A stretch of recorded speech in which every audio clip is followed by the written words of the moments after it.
Hey folks, Kilt-Man here, Kilt-Man, at your services. How are you all?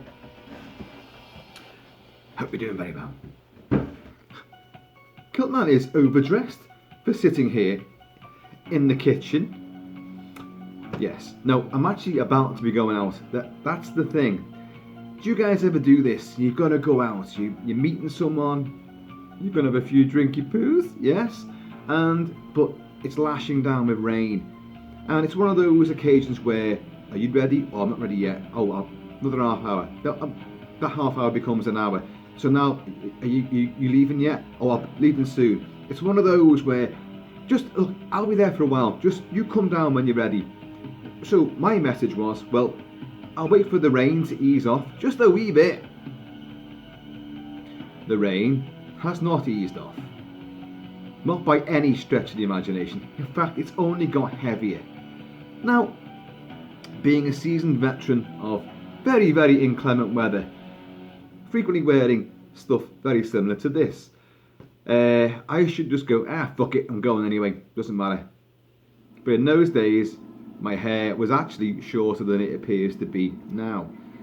But in reality, as you guys know, I've got lots of hair, and my hair does not like the rain.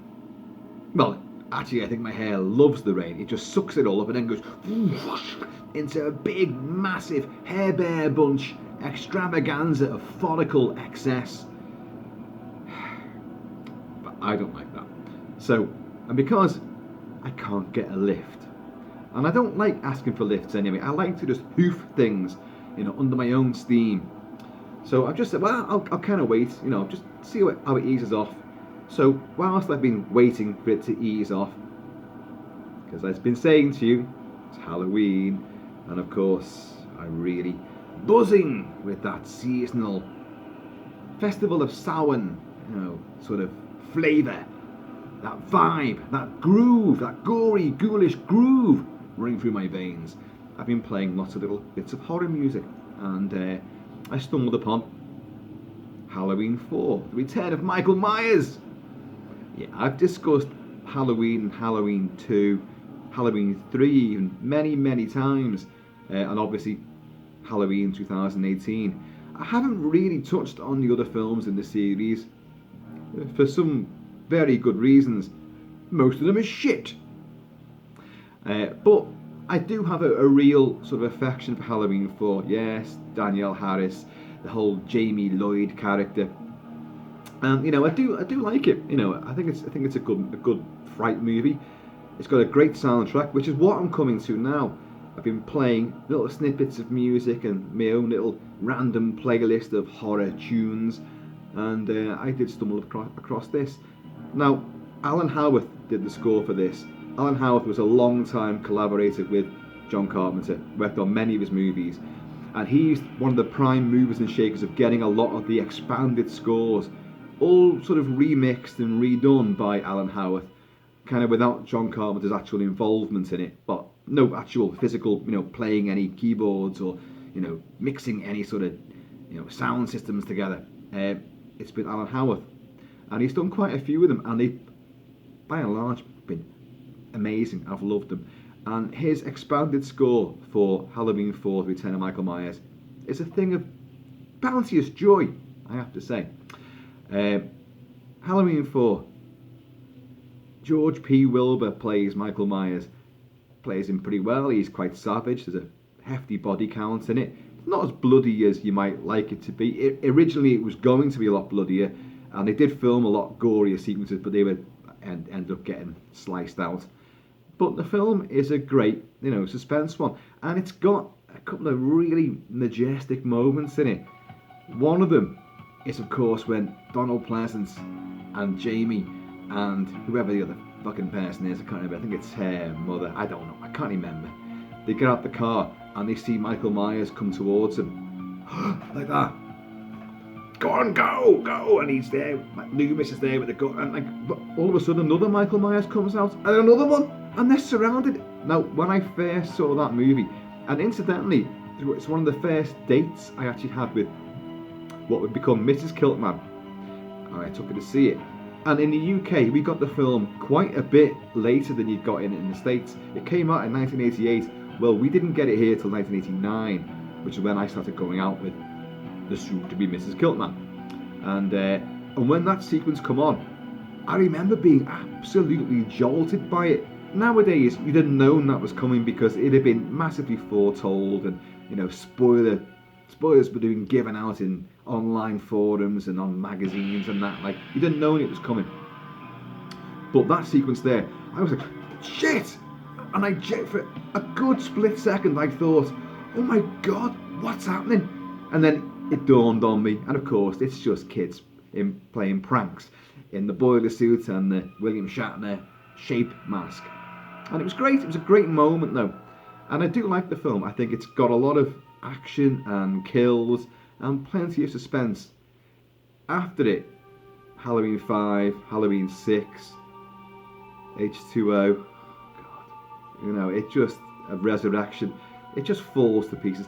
I mean, thankfully, they never set up Michael Myers meeting Freddy Krueger or Jason, or Leatherface or Pinhead. They didn't do any of that sort of shit. But, that was on the cards, though, folks. They were thinking along those lines. But anyway, Alan Howarth's score for Halloween 4, The Return of Michael Myers, which has a piss poor mask. By the way, up there you will see that's one of my favourite images of the whole Michael Myers shape saga.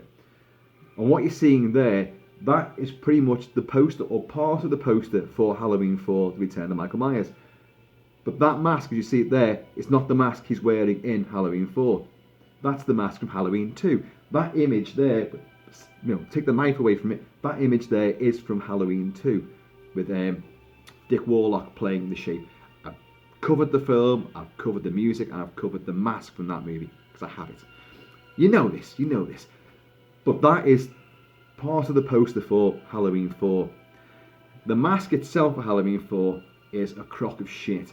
It's the most unscary, stupid, fucking kiddie, just buy it off a shelf, absolute pile of shite, and it does not do Wilbur's characterization and personification of the shape any justice at all. He's good, but the mask ain't. Just saying my piece. And of course, for all the collectors out there, the mask collectors, and I've got plenty of Michael Myers masks, but I haven't got that one, and nor will I, because I think it's cack. But back to the music. This is what I was coming to. I've been waiting for the rain to frig off, and it hasn't done so. Here we go. This is what I wanted to play for you. Right. One of the opening scenes of Halloween 4 has little Jamie, Danielle Harris, having a terrifically horrible nightmare because she is the daughter of Laurie Strode, who in this saga, Laurie Strode and her dad are dead. And she's now with, step-parents or whoever the hell they are. I can't remember. Are they relatives as well? I don't know. I don't remember. But she's there and she's going to bed and she looks at a little picture of Jamie Lee Curtis, Laurie Strode, her real mum. A little prayer she offers up before going to Slumberland, to protect everybody around her, and mum and dad in heaven and all that. And you've got like lightning and rain outside, and a big tree lit up outside the bedroom window. Well, Alan Howarth does a lot of synth, electronic, suspense, stingers, and dynamic, frightening shock scenes for this, because Michael Myers will suddenly arrive, try to drag her under the bed. He will sit up like that and do his look around. He'll be in that door, behind that door, lots of doors opening and closing, and then finally she'll scream and wake up, and her parents, step-parents, will come in and rescue her. But I just want to listen to this. I'm going to turn it up pretty loud to drown out the rain. Listen how Howarth builds this up.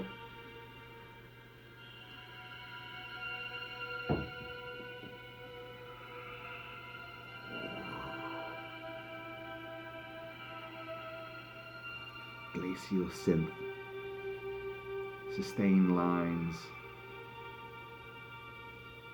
dread,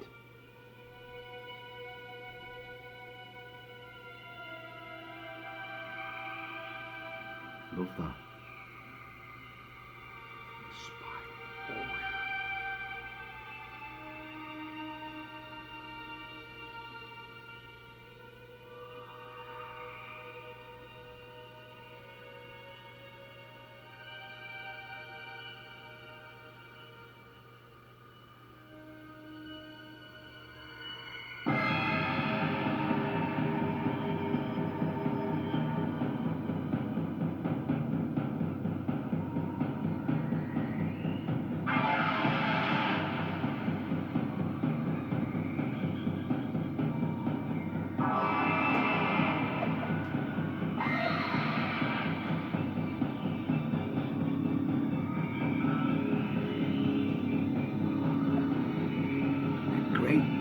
Great stingers.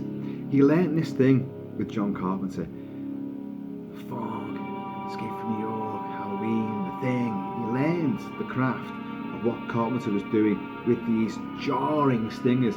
When the two of them collaborated with Ennio Morricone for The Thing, and Morricone delivered a very John Carpenter-like score, but for orchestra with some electronics thrown in, and that score was delivered. Carpenter and Howarth both realised that score's great and we're going to use this track, and this track, but the rest of it doesn't really fit. So but we need some music in there. They would do some sustains, some synthesized sustains, and they would bring in the stingers, these things which you just heard there. And Howarth took those from John Carpenter's, sonic psyche and developed them into this score for Halloween 4.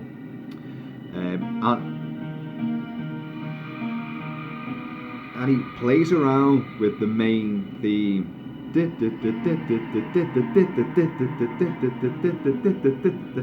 And there is a sequence in this where there's a posse of a Haddonfield militia go after the Shape, and in their murderous sort of revenge, they just shoot at anything that's in the bushes, and they go and kill another innocent person like shit, But he shouldn't have been there, should he?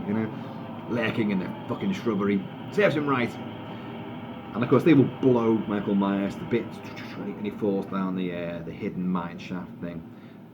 And we won't go into what happens after that in Halloween 5. Oh God, Jesus. But it does like a kind of like a march or a version of the theme. Let's get on to that. That's here somewhere. Let's see if I can find that. You watch. I'm going to find it now. The Shape attack. Oh God, where is it going to be? Forgive me, folks. I'm not entirely sure where this track is. Is it still He Kills? Shape attack. He's in the street. Let's go for that one.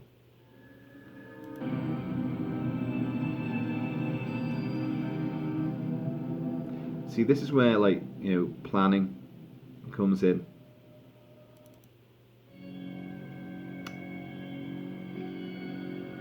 It's here somewhere, but it's not called, the Shape March, which would have been great. What bloody track is it on? Oh, it's here somewhere. There's a lot of these, which are great. The opening title sequence, the opening credits, have this sort of dusk light of cornfields and old disused barns and farm implements, little windmills turning around. It's great, and it has all this kind of eeriness, these swooshes and swills and swells and just kind of sprites, synthesized sprites.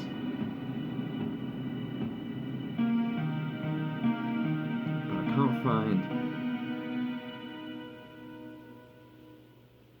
It's got to be in this one.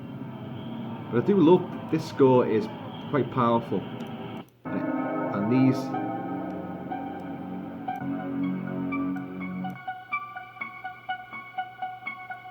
That's quite nice. There's a higher pitch to it.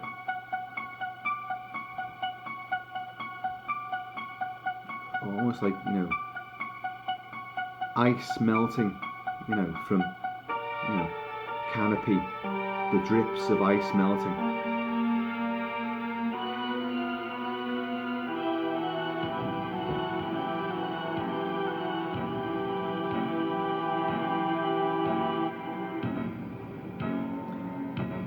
And he reworks, you know, the haunted house theme as well, the Myers house theme from the original movie, which is in Halloween 1 and 2.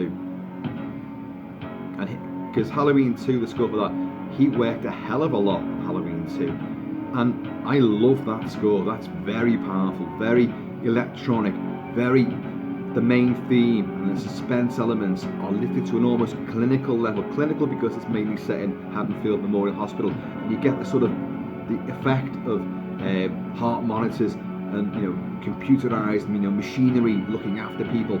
It's got this clinical, scalpel sharp edge to it. Somewhere within the 52 minutes of this score I've got here, there is the piece of music I'm trying to find.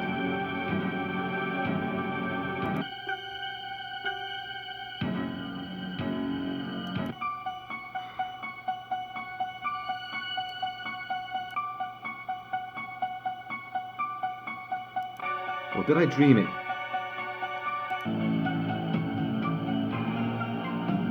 Well, okay. Can you hear the drum pads, the synth drums, which are adding to it? And that's what comes in. Electric guitar is in there somewhere as well in one of the tracks.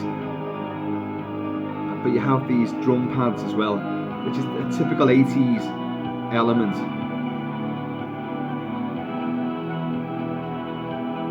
But that's nice.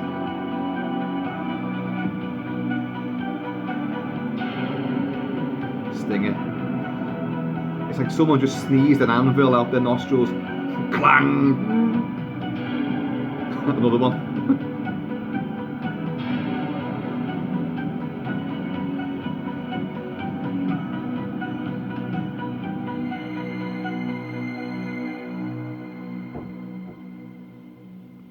Good God, where is that march? Because I think it creeps into various tracks, various elements, so it's hidden within certain cues. The point I was going to make about it was that it's kind of a fun variation on the main theme, and it's like these gun-toting rednecks. Fucking here somewhere.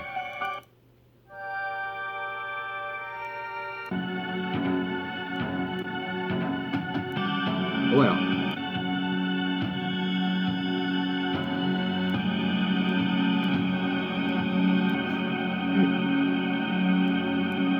Oh, I want to cheer. If I find this track, I want you all to cheer.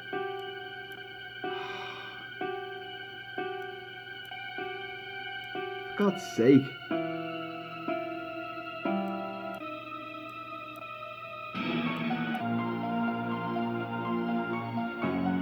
I must have dreamt it.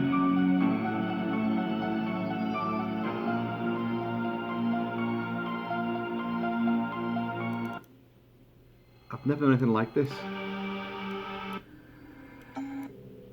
You're getting a whistle-stop tour of the entire score.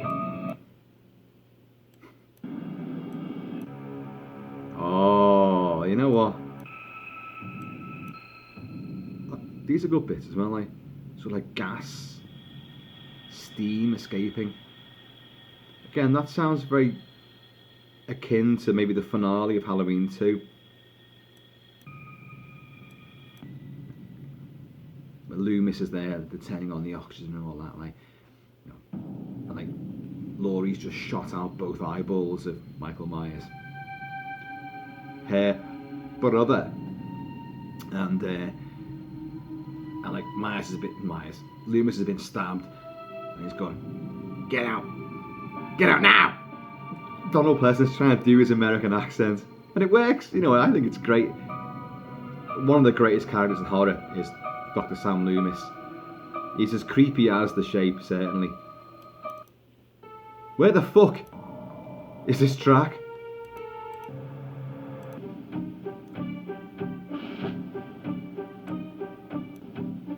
Right, here you are.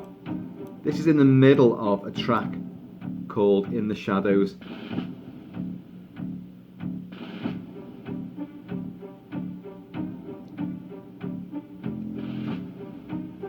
So like snare drums.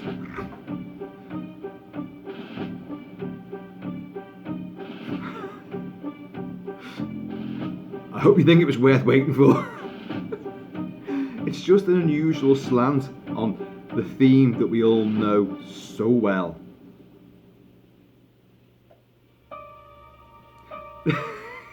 That was it. And it's like this, like it's slowed down. The 5/4, you know, momentum, the rhythm. It's slowed down a bit with the snare drum in the background, and it's kind of like, you know, methodical sort of march, you know. And you do hear it more than in that bit there. It does come back, but it's secreted within certain tracks.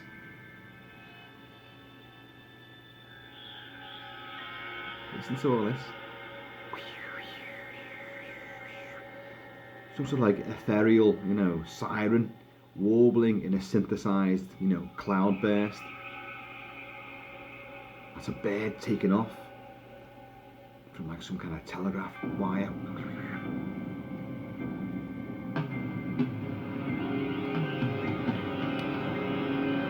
See, all that ambient, incidental effects are great, but the drum pads do let it down. They date it. They date this score, whereas Carpenter's Halloween score, and for the first 1978 film, it's timeless. It is timeless. And so is Halloween 2 with all its synth embellishments and electronica, and Halloween 3 even. But with this, because there's something about drum pads which really give it a very 80s sort of kitsch sort of quality. And it's unfortunate because this is a great score, and that's about the one element which does kind of, well, A, date it, and B, let it down a little bit. But, you know, overall, this is a thunderously good, atmospheric, highly suspenseful and exciting score, where Howarth does play around with the themes that we know and love and brings in a whole new element. He embellishes the old and he brings in the new with electronic, synthesized gusto, totally capturing the flavour that John Carpenter had created. It is wonderful, and it's definitely eerie, edge of the seat stuff until those drum pads come in and you see that shockingly bad mask. It really is bad. The worst mask, well, not the worst mask, but the worst hairdo that Michael Myers ever had on a mask was in H2O. The mask itself isn't that bad. Well, I know there's various versions that are in the movie, but I have discussed that in the past. But the actual main mask that you see, which I have, by the way, I quite like the mask, but fucking hair in the movie, it's like, what the hell? Certain people will know in the UK about Robertson's Jam, and they had a little image on that, which I won't go into the ethnic qualities of that image, but the hairdo on that mask in H2O is sadly reminiscent of that.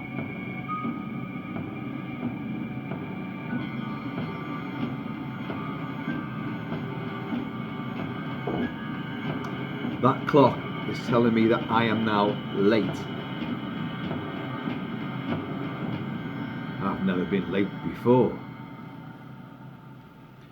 So folks, at this juncture, I'm going to say, hey, happy Halloween. It is now T-7 days to Halloween. And there's a lot more coming your way from this camouflage dude here. And maybe a few more guest appearances from that dude over there. Who can tell? So, folks, Halloween 4, The Return of Michael Myers. the score by Alan Howarth, which is electrifying, and I definitely recommend it. Wonderful stuff. And the film itself is very, very, exciting and suspenseful. And I will probably cover it at some point anyway. However, do not ask for, part 5 or 6 or H2O or Resurrection. Just don't do it, because they are turds, unfortunately.